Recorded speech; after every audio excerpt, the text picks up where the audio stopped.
Diabetic পেশেন্টদের আমরা skin changes নিয়ে অনেক আলোচনা করেছি। আমরা আলোচনা করেছি অ্যাকান্থোসিস নাইগ্রিক্যান্স স্কিন ট্যাগ নিয়ে।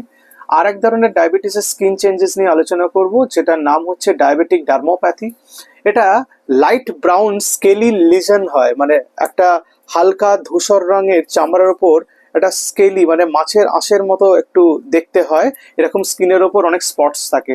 এটাকে ডায়াবেটিক ডার্মোপ্যাথি বলে। এটাতে ইচিং বা ইরিটেশন কিছু হয় না, কিন্তু এটা হয় হচ্ছে ব্লাড ভেসেলসের ছোট ছোট যে রক্তবাহ চামড়ার নিচে সেগুলো ড্যামেজ হলে ডায়াবেটিসের জন্য।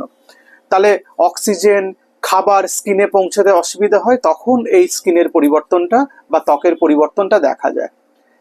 সাধারণত দেখা গেছে যাদের ডায়াবেটিক ডার্মোপ্যাথি আছে তাদের রেটিনোপ্যাথি, নিউরোপ্যাথি বা কিডনির প্রবলেম দেখা যায়। আসলে ব্লাড সাপ্লাই যখন ড্যামেজ হয় তখন তো শরীরে বিভিন্ন জায়গায় ব্লাড সাপ্লাই ড্যামেজ হয়। সুতরাং এটাকে আমাদের নজরে রাখতে হবে এবং আরো কিছু পরীক্ষা নিরীক্ষা করার প্রয়োজন হলে সেটা করতে হবে।